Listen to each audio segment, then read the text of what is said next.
Obviously, you won't always be moving in a straight line in a thrust space. So let's look at working in circles in the thrust space. And here to help us is Chloe. Chloe, what I'm going to ask you to do is come upstage with me for a moment. I want you to start here, upstage, cross in a circle, downstage, and then continue with the circle to come back to this original spot.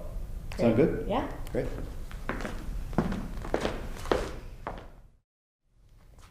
Esteem, affection, love. Maybe you're right. Maybe they are all synonymous. Maybe they should be. The fools, the loose mouths, talk only of love.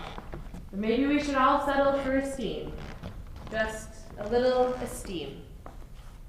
Thanks for doing that. Now, I know you know a bit more about stagecraft than you're letting on right now. So why don't we do it again? And this time, see if there's moments where you might pause and direct the sound a little bit more out towards us and try to keep it falling into the floor. Yes? And then the final thing, just as Michael was doing in the previous exercise, trying as best you can to land the speech at the same time as your physicality.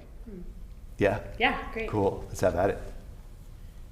Esteem, affection, love. Maybe you're right. Maybe they are all synonymous. Maybe they should be. The fools, the loose mouths talk only of love. But maybe we should all just settle for esteem. Just a little esteem. Great job, Chloe. What did you notice between those two versions, Michael? Walking is such a way to formulate thought, so that really made sense with this. But then, by punctuating it, I don't know. There was definitely more of a milling quality. There was a reason behind the walking. She was trying to say what she needed to say, but she didn't know how to say it, and that you could really see that. But in the first one, it just kind of was a very arbitrary the director told me to move around the stage in this circle because it might look nice. And definitely the second time finding those places to pause.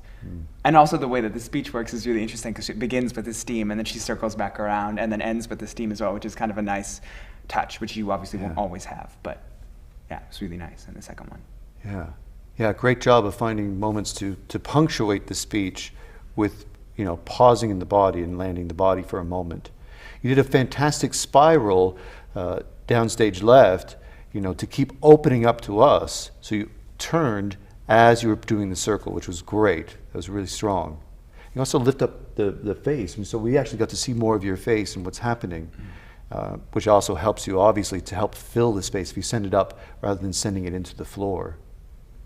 Good job, Chloe. What was your experience like? I think the most interesting thing to me is the idea of not always looking at the actor that you're talking to, and particularly in the thrust, using the times when your back maybe is totally to them, because in life we do that often, but how you can use that to get your point across, or use that to, as Michael said, trying to figure out what you're going to say next. It's another tool that you can use. Great job. Thank you both. Really, really lovely work to watch you on stage, and thanks for coming and playing with me. Yeah. Absolutely, thank you.